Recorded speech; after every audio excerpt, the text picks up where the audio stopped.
Kita bertemu kembali. Senang sekali bisa bertemu ya. Baik,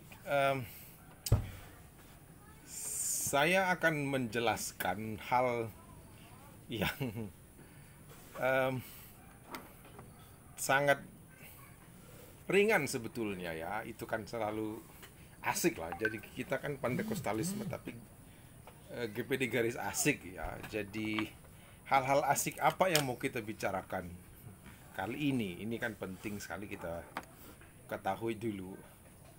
Em, saya mengajukan satu rumah besar dari GPD itu di dalam Pantekostalisme, karena setelah membaca dari buku-buku yang saya bilang itu dari first hand ya, tulisan-tulisan pertama dari tokoh pendiri dari gereja Pantekosta di Indonesia, Arus Amerika. Dan memang kita harus akui bahwa yang sudah tergali sampai hari ini memang baru arus Amerika. Kita belum, masih terus mengerjakan arus Belanda ya. Sebetulnya kita ada banyak buku yang atau jurnal yang saya dapat tulisannya Cornelis van der Laan itu yang menjelaskan tetapi penjelasannya kan lebih pada Pentakosta secara global ya. Tetapi itu bisa memberikan gambaran soal tokoh-tokoh Pentakosta yang merupakan bagian dari Vereniging de Pinkstergemeente in Netherlands Indies itu, memberikan gambaran yang cukup baik. Nah, kalau saya sebutkan kita masuk di Pantekostalisme bukan di kelompok yang lain, ini pekerjaan berat yang harus dipertanggungjawabkan. Tetapi saya pikir oke, kita bertanggung jawab untuk mengatakan sesuatu yang diucapkan. Orang GPD itu salah satu ciri khasnya yang bisa dipahami adalah ketika kita mengucapkan sesuatu berarti itu janji, berarti itu pekerjaan ya yang harus digenapi. Nah, saya ingin menjadi orang GPD yang baik lah ya. Bukan hanya mengatakan sesuatu lalu kerangka kerjanya bagaimana. Nah, Pantekostalisme itu salah satunya adalah, kemarin saya sudah membongkar sedikit ya, walaupun sengaja saya nggak menyatakan seperti itu biar teman-teman yang lain juga untuk menyingsingkan lengan bajulah, ayo kerja. Itu kan maksudnya soal hermeneutik Pantekosta itu bagaimana ya. Nah, kali ini kita ingin, ini agak lebih besar, jadi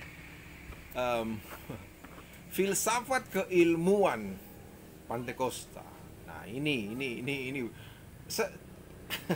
jangan terlalu berpikir wah ini sesuatu yang berat. Tidak juga. Karena kita akan memulai dari definisinya dulu. Filsafat ilmu itu apa sih sebetulnya? Ini kan filsafat ilmu bukan hal-hal yang di atas awan sana atau juga yang remeh-temeh, tidak. Tapi maksud saya ini perlulah kita masuk dari definisi dulu ya kan. Logika berpikirnya adalah dari definisinya. Apa sih? Apa itu filsafat ilmu ya? Filsafat ilmu kan bagian dari filsafat yang menjawab beberapa pertanyaan-pertanyaan yang mendasar mengenai hakikat ilmu. Hakikat keilmuan di Pantekosta itu kayak gimana gitu ya. Ini jangan dirancukan dalam teologi Pantekosta loh ya. Tidak bisa. Ini hakikat keilmuannya kita itu biasanya kan ini ingin menjelaskan bidang-bidang dasar atau asumsi atau implikasi dari keilmuan Pantekosta itu nanti. Lalu orang mungkin bertanya, emang Pantekosta punya ilmu? Sebentar dulu. Jangan langsung merasa, teman-teman yang GPD jangan langsung merasa ada terorisme sosial yang diarahkan kepada kita. Sebentar dulu. Jangan-jangan kita ini tidak tahu saja ya, jangan-jangan. Atau memang tidak ada, lalu saya karang-karang sendiri. Sebentar dulu. Nah, itu sebabnya saya ingin mengatakan dari definisinya dulu. Nah, kan biasanya sih orang yang kerangka dasar filsafat itu kan biasanya dibagi tiga di seluruh dunia. Itu format yang sudah baku. Ada ontologisnya, ada epistemologisnya, sama juga aksiologisnya. Tiga hal ini menurut saya yang penting untuk ditindaklanjuti sebenarnya. Nah, kalau bicara soal epistemologi itu kan apa ya? Dasar-dasar yang kenapa kita mengatakan itu ilmu Pantekosta kan itu secara epistem dia kan. Terus secara ontologis dia nanti bicara soal apa namanya? Hal-hal yang dibahas di dalam epistemologi tadi itu. Jadi lalu aksiologisnya bagaimana itu bisa dikerjakan.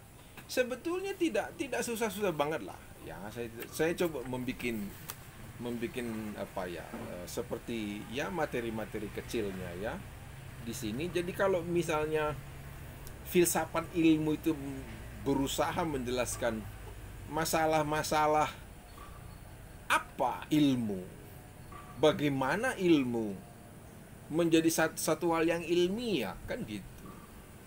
Nah, tapi teman-teman yang GPDI jangan merasa besar kepala misalnya. Oke, lalu kita punya sesuatu yang distintif dari orang lain. Tidak ke situ juga sih yang saya inginkan. Terus jangan juga teman-teman yang merasa sudah biasa berkecimpung di dunia filsafat itu bedakan ya filsafat sebagai mata kuliah kajian atau filsafat sebagai kerangka keilmuan. Itu hal yang tidak bisa disama-samakan seenak-enaknya dong, tidak bisa ya.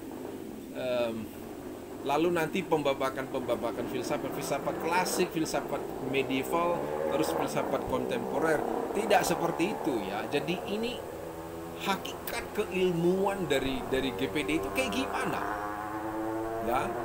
Saya memang mencari banyak buku-buku referensi yang misalnya di Google diketik dengan The Philosophy Science of Pentecostalism, nanti memang tidak ada yang secara spesifik menjelaskan seperti itu. Bahkan ada yang beberapa tokoh ilmuwan dunia yang dikenal, orang-orang yang pakar di bidang kepantekostaan, filosofinya itu diidentikan dengan hal-hal yang teologis, divine science gitu, divine theology kan. Enggak, ternyata ya sama aja dong dengan ilmu teologi nanti. Saya tidak ingin kasih. Jadi ini pure kerangka berpikir, kerangka berilmu yang nanti berhubungan dengan kerangka bertindak di dalam hal memperkenalkan dignity Pantekosta itu di dalam hal-hal akademis kan begitu itu. Nah, tidak susah sebetulnya. Jadi secara konsep atau secara pernyataan ilmiah itu kan ilmu berusaha menjelaskan karakter dari sesuatu yang dikaji. Berarti kan dalam hal ini Pantekosta ya. Jadi Pantekosta itu sebagai satu bidang kajian, sekaligus juga Pantekosta menjadi satu identity dari kelompok masyarakat di dalam gerakan Kristen secara global yang muncul 1920, kalau sejarah nanti dari Topeka 1901-an, terus nanti Azusa Street 1906 ya. Lalu nanti ke Indonesia 1921 misalnya.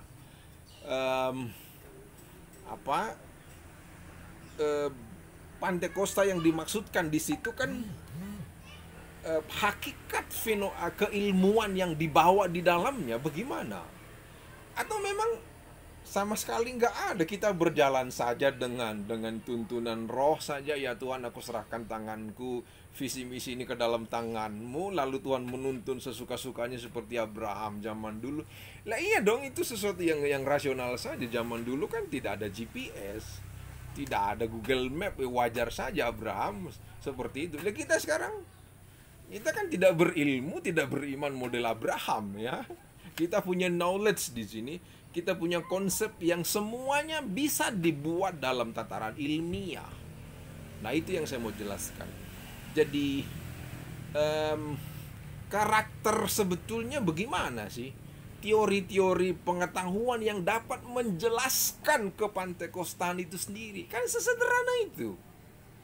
Ya, sesederhana itu. Lalu yang saya kemarin bilang worldview-nya kita dibangun oleh dasar apa gitu. Iya kan? Apakah dibangun oleh dasar-dasar knowledge akademik saja, atau tidak ada bangunannya sama sekali? Ya pokoknya dalam nama Yesus jalan saja. Ya bisa sih, tapi kan tabrak sana tabrak sini. Kita juga nggak mau model Pantekosta yang keledai dong, bisa jatuh di lubang yang sama di hari yang sama, kan nggak asik lah. Nggak asik karena dia tidak punya kerangka keilmuan. Nah, kalau secara teoritik dia kan mengatakan filsafat ilmu itu sesuatu yang empiris. Nah, paham maksud saya kan? Ketika sesuatu yang empirik, berarti kan dia ada realita di masyarakatnya, ada realita sosialnya yang sudah fenomenologis ya, timbul di permukaan, baik secara intended, diinginkan, atau secara natural gitu, atau juga sebagai supranatural. Nah, tidak perlu malu ketika mengatakan sesuatu yang supranatural. Ya, ilmu Hellenisme, ilmu sofistik yang di Yunani itu kan ya sangat mitologik sekali kan, hal yang klinik sekali ya kan. Jadi tidak perlu merasa nggak bisa dijelasin karena itu channelnya langsung ke surga itu. Nggak bisa, kita tidak mau yang seperti kelompok-kelompok yang teman-teman bilang pseudo Kristen ya, kelompok-kelompok karismatik pseudotik yang false, dia nggak jelas, dikit-dikit ya.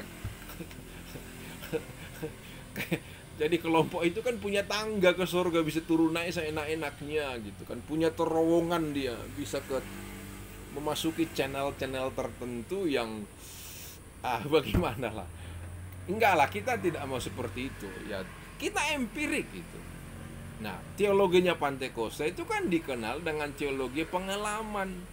Pengalaman dengan hal yang empiris, apa bedanya? Ayo, iya kan? Nah, mulai paham kan sekarang bahwa filsafat keilmuan kita dibangun atas dasar fenomena yang sudah terjadi di lapangan. Yang tidak ada pada kita adalah bagaimana menjelaskan itu dalam hal tataran akademis. Kan itu saja sebetulnya. Ya, itu saja sebetulnya. Nah, misalnya nih, berdoa di dalam ya beston malam, beston pagi, beston tengah malam, beston tengah pagi, pokoknya beston kayak gitulah kan. Kita berdoa untuk membangun gereja misalnya. Lalu kita berdoa ya, tiba-tiba pergumulan kita dijawab oleh Tuhan. Kita buka pintu, tiba-tiba di bawah keset rumah pastor itu kan ada amplop di situ. Loh, ini pengalaman kan? Ini pengalaman. Lah, bagaimana membuat kerangka-kerangka akademiknya itu? Di situ tantangannya. Karena kita tidak bisa menjelaskan dalam tataran-tataran akademis, lalu kita dianggap orang yang goblok secara keilmuan. Saya ingin mengatakan kepada teman-teman, jangan-jangan kalian yang bodoh ya, yang non Pantekosta, jangan-jangan kalian yang bodoh, yang tidak tahu bahwa Pantekosta itu sudah pinter gitu ya. Jangan-jangan kayak gitu. Nah, kalau misalnya teorinya itu kerangka berfilsafat itu 3 hal yang saya sudah sebutkan tadi. Filsafat keilmuannya itu asumsinya secara ontologis, secara epistemologis, lalu yang satu lagi aksiologis itu kan. Secara ontologis misalnya, ide-ide kepantekostaan itu kayak gimana sih? Lalu keyakinan, ideas, belief, concept itu bagaimana? Masa kita nggak bisa menjelaskan? Ide-ide Pantekosta itu kan tidak melulu diilhami oleh Tuhan setiap hari, kan tidak begitu itu. Itu kan robot dia kan. Manusia punya will, punya heart, punya knowledge. Memang Tuhan menciptakan seperti itu. Jangan lupa saya sudah menjelaskan ada 7 tipologi manusia Pantekosta yang dituliskan oleh W.H. Aufler itu. Dari situ saja kan sudah jelas ide-ide kemanusiaan Pantekosta itu kayak gimana, ide-ide Tuhan di dalam Pantekosta itu kayak gimana, ide-ide Roh Kudus di dalam Pantekosta itu kayak gimana gitu kan. Walaupun semuanya pendasarannya tentu kitab suci, ya kan. Ya iyalah, ini agama Kristen kok, kan kitabnya masih kitab suci, bukan togel kan. Bukan toh. Kitabnya kan bukan tafsir mimpi kan. Ya walaupun ada orang bermimpi, aku lihat ada ayam di gereja ini lalu diberikan ide-ide supranaturalnya kan. Ya tidak sekacau-kacau itulah, ya kan. Jadi ontologi itu kan theory of being. Di dalam Pantekosta itu sesuatu hal menjadi ide, segala hal menjadi belief, sistem keyakinan, konsep-konsep itu kayak gimana. Nah, itu yang perlu dijelasin. Iya kan? Itu yang perlu dijelasin. Itu yang perlu direkonstruk dia. Tidak susah. Tidak susah kan? Misalnya yang saya bilang tadi, kita berdoa sekian lama untuk membangun gereja, iya kan? Tiba-tiba ada amplop atau rekening kita tiba-tiba jadi gendut. Sebelumnya kan kurus kering rekening itu, udah bertahun-tahun kita berdoa dalam nama Yesus, berdoa puasa dan lain-lain. Tiba-tiba rekeningnya menjadi gendut kan? Apakah tidak bisa dijelaskan itu? Mudah saja menjelaskan itu. Yes, can you do please? There's a teach to that. Thank you. Itu anak saya, aku yang paling ganteng itu. Nah jadi bisa dijelasin kan? Idenya adalah bahwa ada peristiwa yang terjadi, kan fenomena itu. Fenomena. Karena memang bisa dibuktikan. Mana buktinya? Ini loh. Ada amplopnya kan. Kan ada amplopnya, ada isinya kan. Siapa yang memberi? Nah, itu kita tidak pernah tahu. Bagaimana orang itu digerakkan oleh Tuhan, ya kita tidak tahu. Lah itu belief tadi. Itu konsep. Iya kan? Yang ya entah kenapa tiba-tiba orang itu, dia juga mungkin tidak mendengar doa kita kan. Seringkali kita pendetanya ada di Nabire sana, iya toh. Terus ada bantuan dari Jakarta kan, terus pendetanya persis di kaki Gunung Sinabung sana kan. Bantuannya dari Surabaya kan. Iya, dari pengusaha dari Surabaya itu. Bagaimana? Itu kan fenomena yang bisa diukur. Ukurannya ada orang yang memberi, ada rekening yang tiba-tiba gendut, ada gereja yang terbangun. Iya gak? Sesimpel itu sebetulnya kan. Nah itu secara ontologis. Jadi bagaimana hal-hal yang terjadi itu saling berkaitan.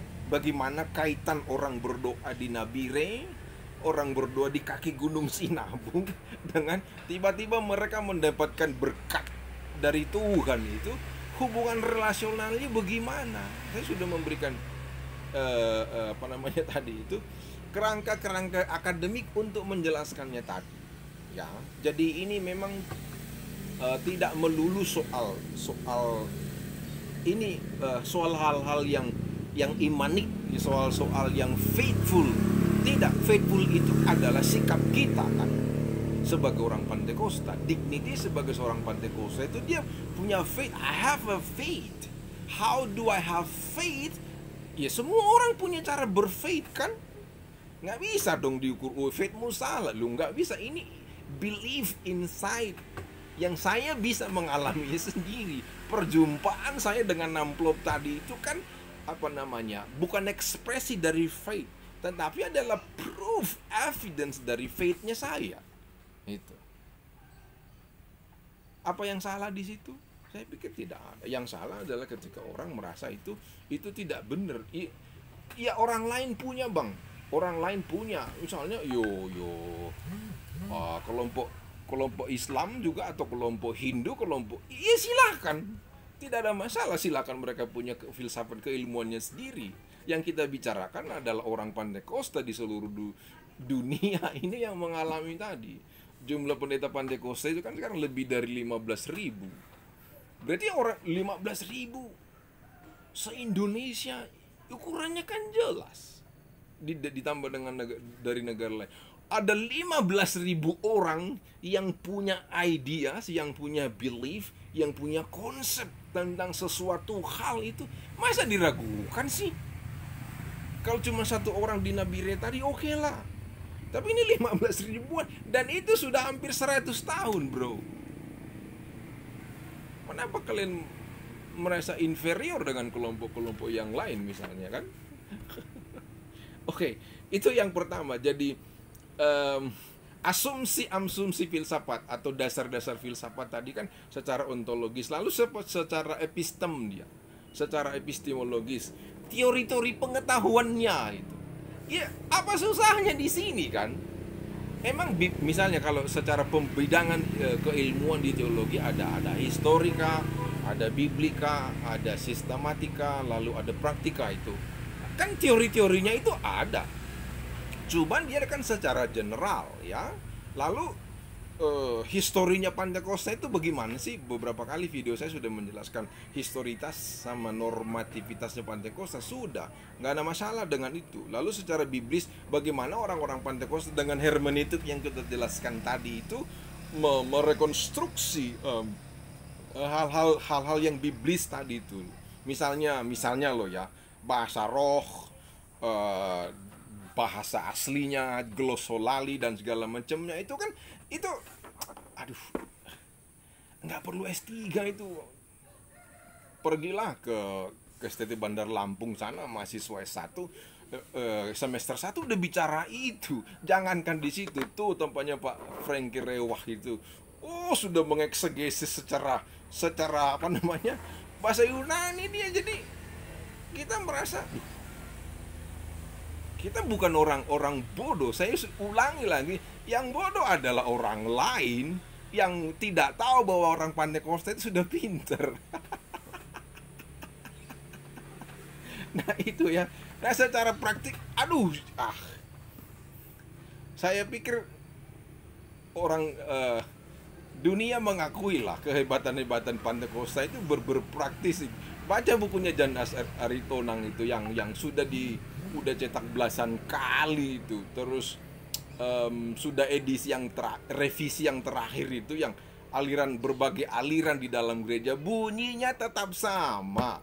Pantekosta itu adalah pertumbuhan gereja yang paling spektakuler abad ini.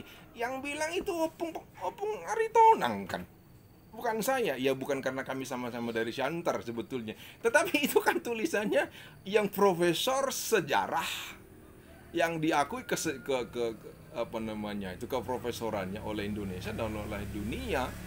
Baca aja itu. Jadi praktisnya, walaupun C.H. Bineno kan bilang kita sebelumnya ini kita kan dianggap kelompok sesat. Udahlah, itu politik berilmu namanya. Itu politik sektarianisme yang dimain-mainkan karena nggak ngerti saja. Itu loh. Jadi yang dikatakan itu benar, tapi benar karena ketidakpahaman data itu saja. Ya, yang kayak gitu bisa diampuni lah. Toh surga itu kan harus ada isinya kan. Oke, jadi teori pengetahuan sebetulnya. Jadi bagaimana orang-orang Pantekosta itu mengumpulkan pengetahuannya? Kalau misalnya nanti seperti di video yang lalu saya jelaskan bagaimana sekolah Alkitab itu, sekolah tinggi Alkitab, sekolah tinggi teologi itu menjadi kawah candra di mukanya dari berilmu ala Pantekosta itu kan, itu bisa. Jadi how do you gain the knowledge? Bagaimana? Ya dari Alkitab, dari buku-buku teks dan segala macamnya itu kan. Ada instrumen hermeneutik itu kan. That's how we gain the knowledge. That's how we gain semuanya itu. Apa yang salah di situ? Ya kan? Menurut saya bahkan hebat sekali. Dia cuma baca satu ayat Kejadian pasal 1, dia bisa khotbah 10 kali dari Kejadian 1 pasal 1. Ya kan? Luar biasa itu. Di tempat lain dia harus menulis dulu 3 halaman, diketik diketik ulang baru dia bacakan itu. Iya, maksud saya sih dibaca juga, iya, maksud supaya ada bukti dokumennya kan. Kita jadi 10 kali dia khotbah karena 10 kali berulang-ulang, 10 kali beda sekali penjelasan kejadian 1 ayat 1-nya itu. Lalu orang yang lain nanti juga membicarakan kejadian 1 ayat 1, mahasiswa Pantai Kosta yang lain beda lagi dia kan gitu. Nah, itu kekayaan-kekayaan yang tidak boleh dianggap itu ketololan.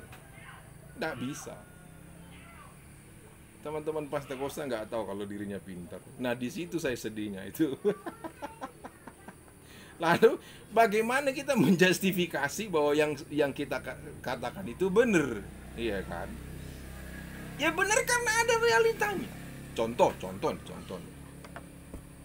Orang bertobat, dulunya dia perampok, penjahat kelamin misalnya kan, buronan mertua, iya toh, TOP masyarakat dia, lari dia ke Pulau Gadung misalnya, tiba-tiba entah bagaimana lah itu, Tuhan menjamah hatinya, lalu orang itu bertobat menyerahkan diri kepada Tuhan, masuk sekolah Alkitab cuma model sempak, celana pendek, sama kaos 1, udah datang di ke sekolah Alkitab, iya kan?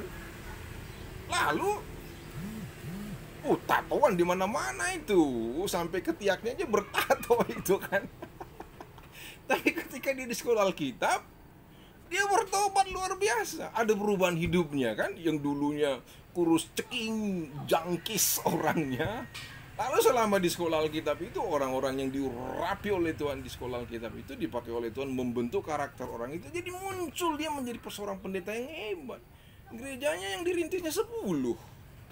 Orang yang sudah PhD dari Oxford itu, ya karena ditempatkan oleh organisasi, ya saya pun maulah. Ya kan, tapi teman ini TOP tadi penjahat kelamin, kelaminnya pun bermacam-macam kelamin, udah segala jenis kelamin lah. Kalau dipajang di pintu mungkin sudah tak terhitung itu. Tapi kan ada perubahan hidupnya. Bahkan dia punya istri yang cantik, anak-anak yang cantik, diberkati oleh Tuhan. Itu kan bisa dibuktikan. Ayo. Jadi baptis di dalam air, diselamkan di situ, tenggelam dia mungkin paling lama ditenggelam, selama-lamanya dikeluarin semua sampai lidahnya, sampai mulutnya semua supaya kena air, dijamah oleh Tuhan kan. Lalu orang itu keluar menjadi hamba Tuhan, digembleng dengan baik di sekolah Alkitab dan segala macamnya. Prosesnya itu ibarat sepak bola itu. Aduh, bola sepak maksud saya. Udah benjol sana sini, dia keluar, dia menjadi jagoan. Jagoannya ya setingkat Kopassus lah. Iya kan? Iya, special unit dia. Bisa dibuktikan. Iya kan? Jadi itu bisa diukur. Menurut saya nih, pendeta-pendeta Pantai Kosta generasi pertama, kedua, dan ketiga itu menurut saya masih golongan-golongan seperti itu. Kita ini aja orang-orang baik kan. Paling cuma buronan kampung lah kita ini kan. Nah itu dari 15 ribuan tadi itu kan hidupnya yang lama kayak gimana, akhirnya sekarang menjadi baik. Itu kan fakta yang terkumpul di satu komunitas itu. Kan luar biasa itu. Jadi bisa dibuktikan, bisa dijustifikasi, dia bisa diukur. Pengalaman. Nanti kalau teori studi agama ya, Carl Jung ada di situ misalnya. Ada William James yang mengakui namanya teori pengalaman kan. Ada Freud misalnya itu, orang Jerman yang mengakui bahwa pengalaman itu juga sebagai sebuah objek kajian di dalam komunitas beragama. Jadi 15 ribu tadi, penjahat kelamin tadi menjadi orang yang memberkati, itu kan luar biasa itu. Nah, bagi skopnya tentu hal-hal yang terkait dengan kepantekostaan. Lalu basicnya adalah basic pengalaman seseorang, pengalaman individu, lalu pengalaman komunitas, lalu pengalaman organisasional. Kan nggak asal-asal. Iya kan? Jadi kita berpantai Kosta itu, filsafat keilmuan di Pantai Kosta sesuatu yang real sebetulnya di sana-sana memang. Nah, ya pembicaraan ini dalam rangka merekonstruk itu menjadi sebuah bangunan keilmuan yang world view-nya kita, the way we see things, the way we say things, the way we think about something, itu yang tidak sama values-nya dari teman-teman dari organisasi lain, dan itu boleh-boleh saja. Boleh-boleh saja. Maka kita punya legal standing di dalam akademik membicarakan ini. Nah, itu yang asumsi-asumsinya tadi kan. Itu terus ada metateorinya. Metateori misalnya kan critical analysis atau taksonominya, kategori-kategorinya itu. Misalnya itu sebabnya saya mengatakan GPD itu tidak bisa dicampakkan ke keranjangnya orang lain. Misal dimasukkan di Wesleyan, dimasukkan di garis golongan kekudusan dan yang lain, nggak bisa, karena kita punya tipologi orang-orang sendiri, punya tipologi dari aliran sendiri yang tidak bisa disama-samakan. Saya ingin mengingatkan begini teman-teman, bukan berarti ketika orang ini dari golongan Protestan lalu orang ini berubah masuk kepada kelompok lain lalu ini dicap tetap Protestan, kan tidak bisa, ya kan? Walaupun akumulasi pengetahuannya itu tentu akan dipengaruhi oleh sebelumnya, tapi kan dia tidak bisa dikatakan masih bagian dari sini terus. Apalagi kalau you percaya firman Tuhan yang selalu baru tiap hari lah, bagaimana itu? Iya kan? Nah, kalau baca nanti bukunya William Henry Ofler, terus William W. Peterson, Renus Chabe, Joe McKnight, terus masih banyak lagi ya yang memang mereka bukan tidak mengutip. Saya menemukan di salah satu bukunya William Peterson itu dia justru mengutip dari kamus-kamus bahasa Britannica yang lama itu. Terus juga mengutip tulisan-tulisan yang secara umum dia justru tidak mengikuti mazhab-mazhab yang lain. Nah, maka kekeh hati saya mengatakan kita tidak bisa dipaksa-paksakan sama orang-orang GPD yang mengatakan dirinya adalah bagian dari Wesleyan, bagian dari kekudusan dan yang lain-lain. Itu memang karena dia belum baca buku First Hand tadi itu. Ya iyalah, dia kuliahnya S1, S2, S3 di Baptis, S1, S2, S3-nya di kelompok lain, di teologi Protestan misalnya, yang menurut dia lo inilah jati dirinya saya. Enggak, dia karena belajar di sana wajar dong dia diajari kayak gitu kan, iya kan? Nah, satu sisi kita belum punya kan sampai S1, S2, S3 kan. Baru Jember sama Cianjur yang sudah ada S2-nya, itu pun masih dalam proses mensahihkan, ya kan? Walaupun saya agak curiga juga ketika bicara pendidikan agama Kristen, nanti bukunya juga buku-buku teori pendidikan umum kan. Sorry teman-teman, saya terlalu jujur memang. Lah iyalah. Nanti kalau bicara media pembelajaran, ya bukunya justru bukunya Katolik, bukunya Muslim, bukunya dari orang-orang lain. Jadi label aja itu, stikernya itu. Ditempelkanlah di situ, pendidikan agama Kristen, media pembelajaran Kristen. Ya, saya tidak mau. Ilmu kita itu ilmu tempelan, ilmu stamp, ilmu stiker, nggak mau saya.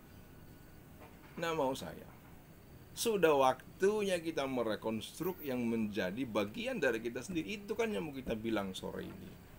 Nah, teman-teman yang misalnya berteologi Pantekosta, ngakunya Pantekosta, bukunya Thyssen, bukunya Berkhof, bukunya yang lain-lain, lalu otaknya Berkhof dipaksakan dia ke GPD. Yang salah bukan GPD-nya, yang salah you nggak tahu siapa itu Berkhof.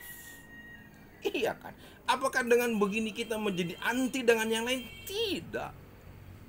Saya sudah mengatakan rampoklah, itu bahasa saya yang agak hiperbolik ya, yang lebay. Tapi maksud saya, ambillah semua ilmu. Ya Alkitab aja menyuruh kita kan, nggak jauh-jauh sih ke negeri Cina kan, cuma disuruh belajar ke semut, belajar ke cicak. Itu kan Alkitab Amsal itu kayak gitu.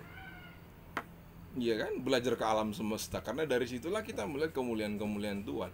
Jangan-jangan kita bisa melihat kemuliaan Pantekosta itu dengan menggunakan logik-logik yang sudah disediakan oleh alam semesta tadi.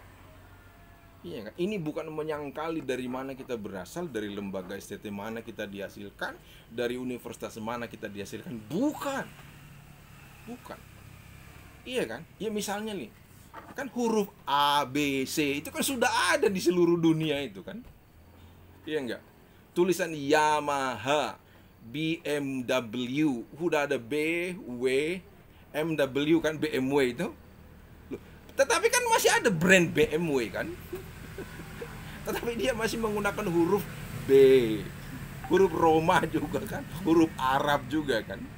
Tapi dia masih disebut dengan brand BW, BMW itu. Jadi saya ingin mengatakan ketika itu menjadi bagian dari kelompok tertentu. Nah, kita ingin yang Pantekosta kayak begitu itu. Jadi fondasi-fondasi metateoritiknya itu kayak gimana? Jangan lupa justru di sekolah Alkitab, makanya saya bilang kita punya kemewahan di SA itu. Ada pelajaran darah, ada pelajaran atlas Alkitab misalnya, ada pelajaran-pelajaran gempa bumi. Kalau serius, kalau mau dilihat secara kategoris yang disebut metateoris, itu kan ilmu geografi kan.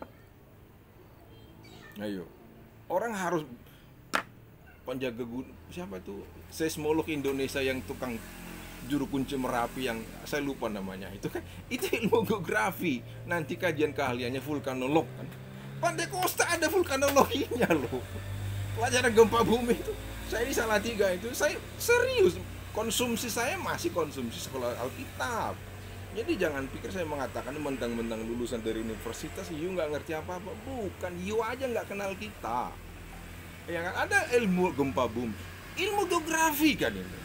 Jadi taksonominya tadi itu kan ilmu geografi. Sayangnya peta zaman itu kan karena dipisahkan dia dari ilmu geografi lain.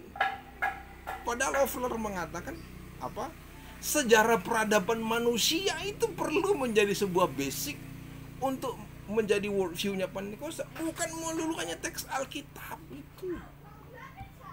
Ayo. Jadi struktur-struktur keilmuan kita itu harusnya jelas.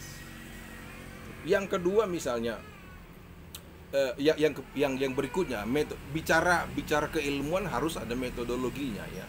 Bagaimana prinsip-prinsip metodologis dalam berilmunya di Pantekosta itu? Ayo. Ya, sistem prinsip untuk mengidentifikasi, untuk melakukan hal-hal yang akademik tadi itu bagaimana metodenya? Itu pendekatannya bagaimana? Jadi pendekatan kita ya memang selama ini kan seperti yang sudah sama-sama kita pahami lah ya. Ya bukan maksudnya pendekatan kekeluargaan bang, enggak kayak gitu. Ini bicara yang akademik ya. Jadi pendekatan teoritik yang kita pakai menjelaskan sekaitan dengan bahan-bahan kajian yang di dalam Pantekosta tadi itu. Misalnya pelajaran dasar di dalam Alkitab itu pendekatan keilmuan apa? Itu ya. Bukan teori mengajarnya, ya teori mengajar kita kan ya sama dengan yang lain, model klasikal. Pak Pendeta berdiri di mimbar menjelaskan, lalu 500 mahasiswa sekolah Alkitab atau STT mendengarkan, lalu tulis, kan itu metode mengajar. Yang sistemnya sistem klasikal kan kayak begitu itu. Nah sekarang webinar kan kayak gitu. Nah bukan itu. Jadi pendekatan keilmuan sebagai cara yang rasional untuk mempertanyakan, untuk mengkaji semua di bidang kepantekostaan tadi. Bagaimana?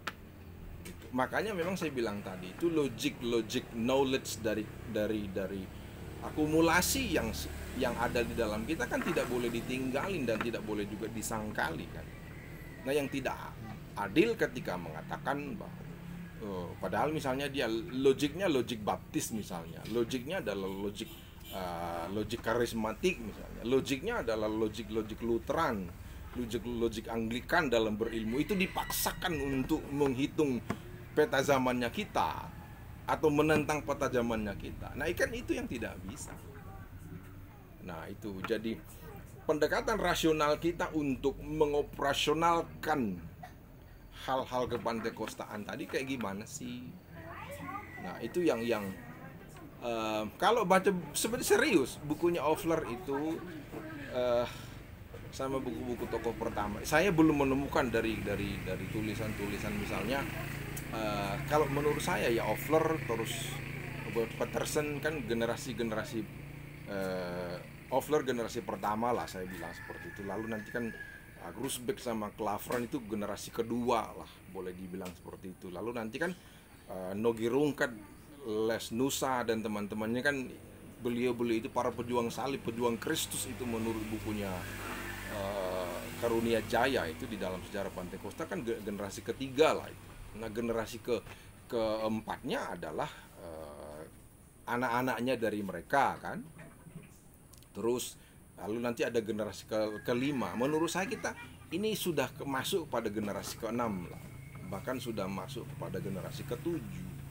Nah, tentu pendekatan yang disampaikan oleh Ofler dengan generasi pertama, kedua dan ketiga itu tentu kan memang karena keterbatasan ya.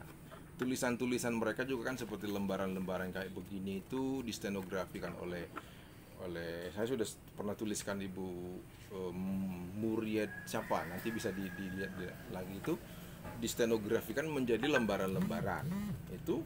Lalu itu kan diedarkan ke seluruh Bible School di mana-mana itu, mulai dari Amerika sampai ke Pematang Siantar, ke Langowan, ke Air Madidi, ke Manado, ke Salatiga, ke Bandar Lampung, Palangkaraya, semuanya lah jaringan sekolah Alkitab, jaringan intelektual Pantekosta di seluruh Indonesia itu sampai nanti ke luar negeri itu kan diedarkan dalam bentuk-bentuk sensilan. Maka kita yang generasi ke-6 ini bukan gelombangnya Pantekosta gelombang-gelombang. No, kita nggak suka bergelombang-gelombang. Kita yang mulus-mulus aja deh. Ya kan? Jadi itu maksud saya. Lalu metodenya tadi kan secara pendekatannya kayak gimana? Ya mereka memang pendekatan yang sangat intimatif mereka. Karena keterbatasan dana, keterbatasan resources seperti di bukunya William Henry Ofler yang God and His Name itu kan dijelaskan juga bahwa 50 tahun di dalam ministry itu hanya membaca Alkitab dia, perenungan dengan segala pendekatannya. Ada pendekatan simbolik. Saya harus jelaskan begini, di dalam bukunya Ofler saya tidak menemukan istilah alegoris. Entah siapa ini yang mengatakan alegoris itu. Nggak ada penjelasan yang mengatakan secara alegoris. Justru dari William Peterson menjelaskan kita tipologis, ada tipe-tipe tertentu. Jadi bukan alegoris yang imajinatif. Enggak kayak gitulah. Jadi kita dicaci maki selama ini pendekatan kita pendekatan alegoris. Silahkan, tapi jangan-jangan itu ke Pentakosta yang lain. Kita enggak. Nggak ada, kita nggak mengenal istilah alegoris itu. Enggak. Ya kan? Sama dengan Trinitas lagi, walaupun pernah disinggung misalnya Trinitas, tapi lebih banyak the triune of God, Godhead itu yang konsep kepelbagaian dan keesaan Tuhan, keekatan Tuhan itu enggak menggunakan perjanjian Konsili Nikea itu enggak. Hati-hati kita ini enggak boleh sembarang-barangan. Jadi jangan dikorbantirani kekuasaan politik dari ilmu pengetahuan di mana berguru, ndak boleh. Ndak ada itu. Ofler ada bukunya nanti Majestic Symbol itu, jadi simbol tidak sama dengan alegoris. Simbol-simbol beragama memang ada, alegoris beragama kan tidak ada. Ya, dua yang kata dipakai, tapi kata tipologi itu justru datangnya dari Peterson. Ofler menggunakan istilah simbol, majesty of symbol itu, kemuliaan simbol-simbol, enggak alegoris. Saya nggak tahu generasi keberapa itu yang mungkin sudah bercampur dengan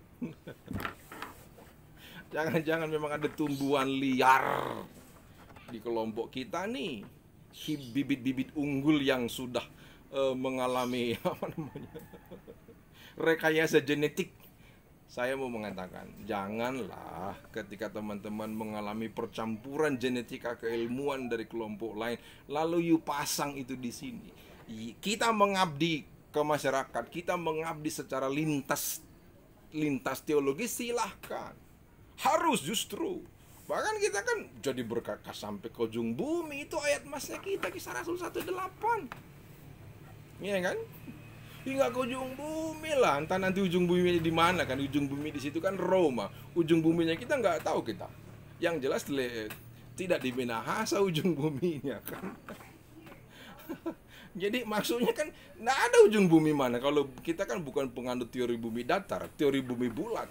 Ujungnya di mana? Ya nggak ada.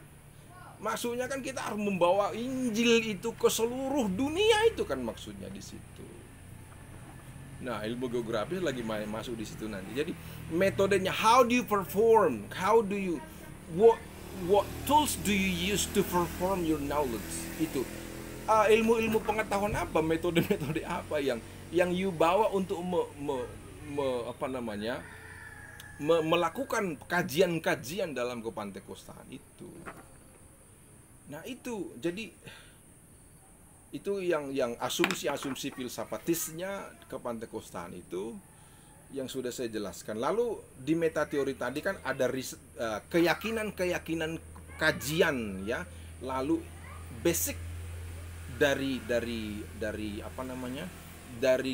kita melakukan kajian. Jadi ada belief, ada basic, ada assumption dalam hal metateori tadi itu ya.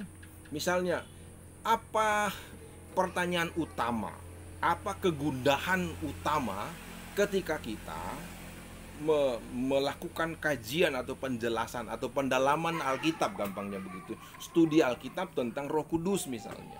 Apa? Itu yang mau dikatakan dari metateori tadi itu. What are the research question? Apa itu? Nah, apa kegelisahan di dalam diri hamba-hamba Tuhan itu ketika dia mengajarkan perpuluhan misalnya, ketika dia mengajarkan hidup kekudusan, hidup kudus, kesetiaan dan segala macamnya. Lalu yang dijelaskan soal yang di dalam tadi itu apa sih sebetulnya? Ya, apakah soal misalnya soal Roh Kudus misalnya kan? Pertanyaannya adalah, kenapa jemaat di gereja saya tidak mengalami berkat-berkat baptisan roh kan? Itu misalnya pertanyaannya kan, yang membuat hamba-hamba Tuhan gelisah. Maka doa 10 hari itu dijalankan terus. Jadi jangan lihat bahwa doa 10 hari itu hanya kalender almanak gereja Pantekosta, tidak. Nah, ketika kita tahu filsafat-filsafat keilmuan Pantekostaan itu, lalu pertanyaan besar kita dalam melakukan event itu apa sih? Misalnya, lu, ibu ini udah tahu berkorban, sudah bertumbuh rohaninya, tetapi hidupnya masih bergelimang dalam dosa misalnya. Lalu kita akan mengajarkan Roh Kudus, ya kan? Bukan lagi pertanyaannya untuk mengajarkan khutbah itu, apa itu Roh Kudus? Ya tidak, bukan, orang itu sudah mengalaminya. Tetapi apa yang menyebabkan orang yang sudah dipenuhi oleh Roh Kudus, dibaptis oleh Roh Kudus, mengalami karunia-karunia Roh Kudus, masih juga ada kesempatannya orang itu untuk melakukan kesalahan-kesalahan dalam mengambil keputusan untuk hidupnya. Nah, itu dia. Lalu bahan-bahan kajiannya untuk itu apa? Kan seperti itu. Terus apa data, apa kenyataan-kenyataan yang mengatakan orang itu memang melakukan kesalahan-kesalahan, misalnya loh ya. Misalnya ini contoh saja. Orang itu misalnya berbohong atau mengingkari, misalnya dia menjual bisnis misalnya kan, lalu mengatakan penghasilannya 5 miliar misalnya, tiba-tiba untuk memberikan perpuluhan dia kan tidak dihitung persepuluhannya dari 5 miliar, hanya dihitung dari 1 miliar misalnya, padahal orang itu adalah elder di dalam gereja. Nah, itu kan fact, itu kan data, itu kenyataan. Nah, seperti apa pengajaran-pengajaran yang berkaitan dengan Roh Kudus kepada orang-orang tadi itu? Sesederhana itu, dan ini kan biasa kita kerjain, biasa dilakukan, jadi bukan sesuatu yang berat-berat banget sebenarnya. Maka saya bilang, jangan-jangan orang lain yang bodoh nggak tahu kalau orang Pantai Kosta, orang GPD itu sudah pinter kan kayak gitu. Iya kan? Terus, jadi konsep-konsep spesifik di dalam meta teori tadi yang menghasilkan teori-teori, yang menghasilkan pemahaman-pemahaman, yang menghasilkan pengajaran-pengajaran di dalam kelompok Pantai Kosta. Modelnya kayak gimana sih? Kan tidak sama. Contoh ya. Gereja Katolik juga kan mengajarkan Roh Kudus. Iya. Gereja Arus Utama juga. Oh, hari ke-50 itu kan datang dari istilah dari mereka, teorinya mereka. Persoalannya adalah modelnya ya. Kalau kita bisa bikin modelingnya di sini, I'm making a model di sini. Mereka ini kan pengetahuan akademik saja berdasarkan teks, berdasarkan kajian-kajian keilmian tentang Roh Kudus. Kita kan nggak hanya seperti itu, kita mengalami loh. Jadi modelingnya kita adalah bukan hanya kajian-kajian teoretik dia, bukan kajian-kajian akademia melulu, tapi juga kan modelnya adalah dialami kan. Orang yang tadi itu setelah masuk doa 10 hari, lalu hari terakhir, entah kenapa lah Tuhan kok bekerja tiap hari-hari terakhir gitu kan. Kok gak hari pertama gitu atau hari kedua, biasanya kok hari ke-10 gitu ya. Iya kan. Itu tradisi itu kan, tradisi dalam hal perayaan ibadah Pantai Kosta itu. Tidak ada yang salah di sana, joke saja. Jadi modelnya kita adalah percampuran dari pengetahuan akademia dari hamba-hamba Tuhan Pantai Kosta yang terbatas, ya kayak gitu itulah ya. Tapi kan bukan tidak bisa dinistakan bahwa tidak ada kan. Toh dia bisa khotbah. Wow, selama 10 hari dia berturut-turut, 10 days in a row. That's not easy, man. Nggak gampang itu. Kalau tempat lain dia mencatat dulu kan 10 halaman. Lama sekali kita dalam nama Yesus. Sudah saudara-saudara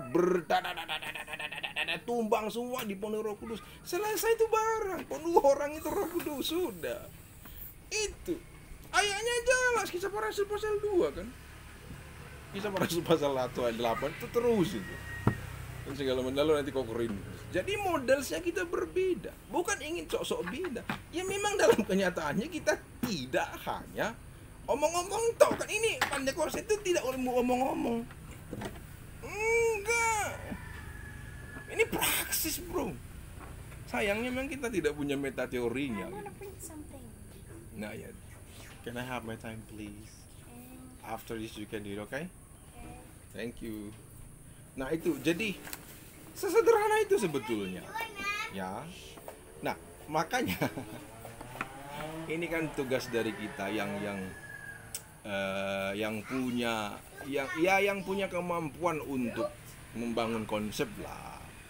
Ya, jadi saya ingin video ini sengaja saya munculkan untuk memobilisasi hal-hal yang Tuhan sudah taruh di dalam diri teman-teman Pantai Kosta itu untuk didokumentasikan. Sesederhana itu. Jangan dibuat untuk Tuhan saya sudah berhasil buat buku, udah berhasil buat video dan segala macamnya. No, enggak. Kita enggak lagi generasi yang punya habit yang show off kayak gitu. Sudah, kita enggak generasi asik-asik kita ya. Pantai Kosta garis asik-asik kita. We don't need that. Kita sedang membutuhkan orang-orang yang bisa mengatakan sesuatu, yang bisa mengerjakan sesuatu, yang bisa mempublisitaskan sesuatu dan merekonstruk dan menghasilkan orang-orang yang orang-orang yang lebih hebat dari kita. Saya pikir itu yang maksud saya dari penjelasan ini. Nah, jadi kawan-kawan, filsafat keilmuan kita itu kerangkanya seperti itu. Tentu kan masih banyak ya, masih banyak yang dikerjakan untuk membuat ini semakin konkret. Jadi teologi pengalaman apa ya yang paling arkerokot itu, experiential theology itu apa iya ya, atau teologi pengalaman. Memang di dalam buku-buku teologi yang menulis soal Pentakosta itu nanti dia memang menyebutkan teologi pengalaman, tapi kan karena datangnya dari apa Injil sepenuh itu, saya kok merasa terminologinya kita yang pas apa ya, yang memang artinya ada hal-hal yang empiris yang terjadi, yang fenomenologis di lapangan, yang menjadi bagian dari pekerjaan hamba Tuhan atau solarsnya orang-orang Pentakosta itu. Nah, seperti itu yang ingin saya jelaskan, yang terkait dengan filsafat keilmuan di dalam Pentakosta itu kayak gimana. Nanti di misalnya kurikulum yang ada di dalam sekolah Alkitab atau mata kuliah ini keren sekali istilahnya ini, seolah-olah yang dipelajari SA itu nggak ada kuliahnya. Nggak gitulah. Bukan, jadi mereka juga sebetulnya ya kuliah loh ya. Jadi pengalaman-pengalaman yang muncul di lapangan. Nanti kalau bahasa studi agama, pendekatannya memang pendekatan field of studies-nya fenomenologis ya. Jadi hal-hal yang muncul di lapangan. Nah, saya kok merasa kita tidak ingin terbingkai, bukan sok-sok menolak, bukan, tetapi kan hal-hal yang fenomenologis itu kan dinamis sifatnya. Ya. Dinamis sifatnya itu. Itu sebabnya menurut saya kelebihan dari Battle Temple dalam hal ini, misalnya ada peristiwa Topeka. Ya, sebelumnya kan sudah ada gerakan Irving dari Irlandia itu. Sebelumnya juga sudah ada di Inggris, Britania Raya, terus nanti di Afrika, lalu nanti kan Black Theology itu kan yang nanti mempengaruhi William Seymour itu juga Black Theology dari Pentakosta Afrika, yang nanti sekarang tokonya misalnya Wariboko yang sekarang yang masih hidup orangnya yang mengembangkan Black Theology, lalu dengan percampuran lain misalnya. Sudah ada. Nah, terus ada Azusa Street, ya kan? Lalu nanti peristiwa Azusa Street itu menyebar ke seluruh dunia, tetapi memang ke Seattle, ke Spokane, Seattle itu juga sudah datang lah. Offler kan sudah ada di situ sebelumnya bekerja, memang dalam profesinya adalah profesi sebagai tukang ledeng itu kan. Nah, tetapi dia kan tidak menjadi maksud saya bukan tokoh di dalam kelompok ini, ya kan? Bukan. Jadi maka dia Battle Temple pun kan sebetulnya Battle Temple yang bersifat independen akhirnya kan, sesudah 1929 atau 32 nanti bisa dicek lagi. Jadi battle yang bersifat independen ketika lagi tidak menjadi bagian dari Assembly of God Missouri Spring, Missouri yang dari Amerika itu, karena pertentangan Jesus only dan Unitarian dan Trinitarian itu. Lalu Offler mendirikan badan misi sendiri yang sifatnya independen. Saya sudah pernah menulis di Facebook itu, dan sebagian data itu sudah ada di dalam buku yang sedang saya tulis soal sahabat GPD itu. Maksud saya pengalaman kita memang pengalaman fenomenologis yang sangat dinamik.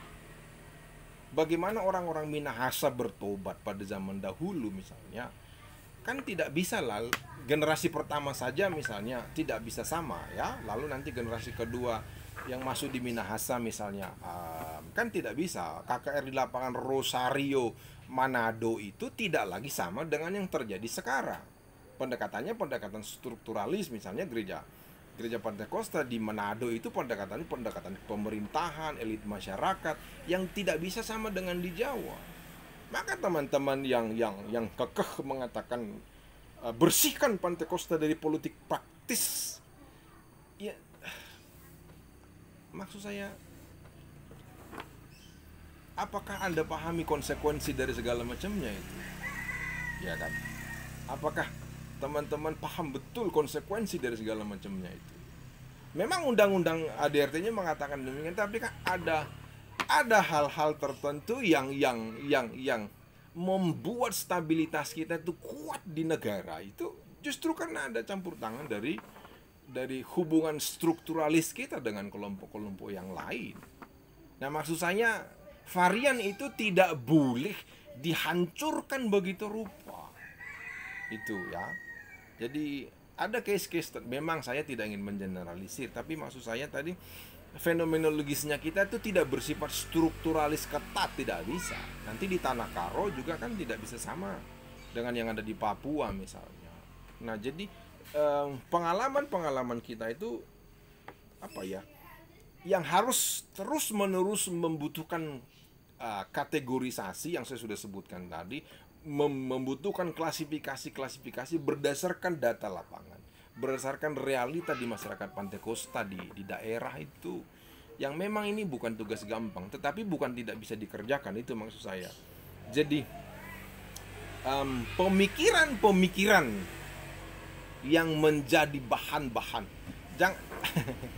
teman-teman jangan merasa berarti kan semua ini hasil olah pikir manusia. Enggak. Jangan melihatnya dari permainan semantik saja, ya.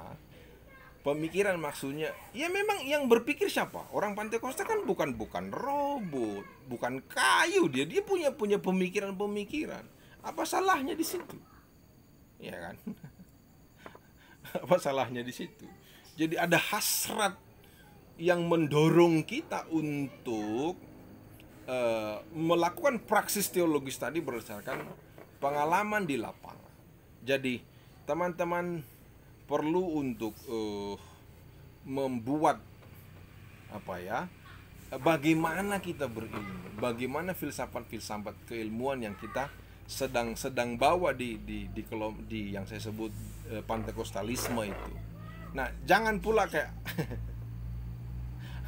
ada kelompok fundamental Injili misalnya mengajarkan leadership di Indonesia, tapi kan bukunya Mormon. Iya kan? Bukunya Mormon.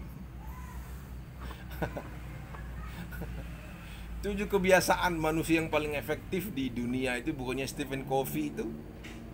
Menjadi benchmarking, menjadi teori leadership yang dipakai seluruh Indonesia. Tapi kan Stephen Covey siapa? Ya orang Mormon.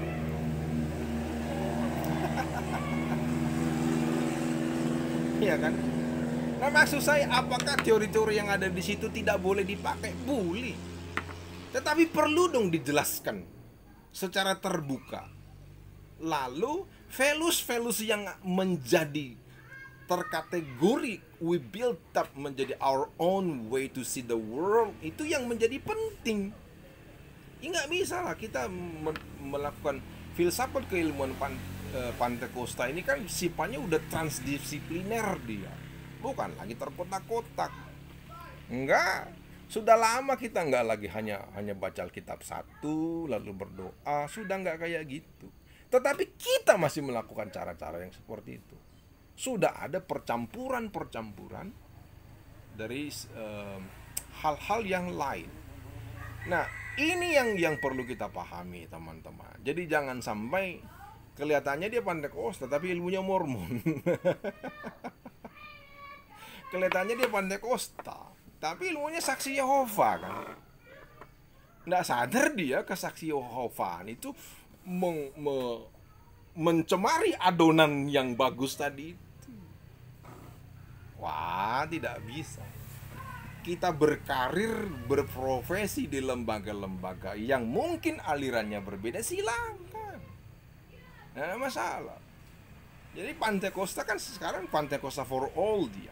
Lulusan sekolah Alkitab itu kan, apakah dia semuanya murni melayani di GPD? Sekarang tidak. Ya kan, ada 2 teman yang saya bisa contohkan hari ini. Ada Hasudungan Sinabutar, sekarang dosen di AKN Kupang. Itu lulusan dari sekolah kita Palembang. Sekarang dosen dia menjadi pegawai negeri di Kupang, dosen Institut Agama Kristen. Ya, ada Bang Alex Nasution yang sedang kuliah di Korea sekarang. Ada lulusan sekolah kita Purbasari loh. Purbasari. Saya nggak tahu image-nya teman-teman ketika mendengar, oh, sekolah kita Purbasari sebentar, lulusannya sekarang sedang jadi dosen di sekolah tinggi Betel Petamburan loh, yang sedang tugas kuliah sekarang di Korea. Keren kan? Keren. Itu. Maka saya merasa loh, potensi-potensi yang luar biasa ini tanpa harus dipaksakan dia masuk di dalam kotak Pantekosta itu. Maka saya pikir, perlu garis asik lah. DNA-nya itu tetap Pantekosta, tetapi di mana dia mengabdi, silahkan. Mau menjadi politisi, mau menjadi lurah, menjadi kepala desa, menjadi hamba Tuhan, tukang pencakar langit seperti teman saya Raffles semuanya yang di Kalimantan sana, tidak ada masalah. Ada teman-teman yang lain yang Edo Siahan, itu tukang kayu dia, persis udah kayak Yesus dia itu, udah kayak Yusuf dia itu di Pekanbaru sana itu. Silakan. Itu bukan tanda kegagalan dari sekolah Alkitab untuk meluluskan. Jadi ini harus dibetulkan ya. Keterserapan lulusan Pantekosta sekolah Alkitab tidak bisa diukur dia masih di pelayanan GPD enggak. Tidak bisa. Lulusan dari UGM itu banyak jadi ibu-ibu kan, tapi kan dia tercatat sebagai alumni dari UGM kan. Ayo, jangan dihakimi secara tidak adil sekolah Alkitab itu, iya kan? Jokowi itu dari ilmu kehutanan di UGM, tapi sekarang jadi presiden. Gus Dur dari pondok pesantren jadi presiden. Ayo. Nah, apakah tidak terserap lulusannya? Jadi hati-hati teman-teman yang berilmu tinggi gara-gara di pendidikan tinggi keagamaan, lalu lupa dia bagian-bagian yang real tadi, tidak bisa. Jadi makanya saya bilang tadi itu tidak boleh digeneralisir ketika meneropong, seperti istilahnya Pak Edo yang dari STPJ Jakarta ini, meneropong fenomena kepantekostaan tadi. Tentu saja keilmuannya juga seperti itu. Nah, saya tidak tahu teman-teman yang dari, tentu saja yang dari sekolah Alkitab Air Madidi misalnya Malino dan Languan menjadi orang-orang hebat di tempat-tempat lain. Saya kan belum berjumpa dengan orang-orang itu. Nah, itu sebabnya teman-teman yang lain, ayo publikasikan supaya kita mendengar. Itu maksud saya, sengaja menyebut nama-nama ini untuk menyentuh emosi saudara untuk mempublikasikan apa yang Anda tahu. Maka kita bukan lagi tarung wacana siapa yang lebih benar, tapi adalah mengangkat faktanya untuk memberkati orang lain. Nah, itu saya pendekatannya seperti itu. Jadi filsafat keilmuan Pantekosta itu bukan tidak ada. Ada jelas. Hanya memang dia masih tercerai-berai di mana-mana.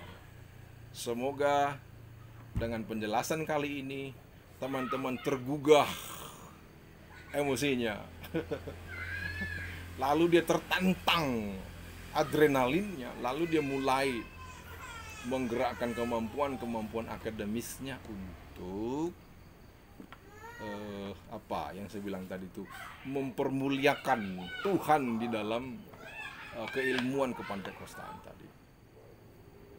Tuhan Yesus memberkati kita semuanya.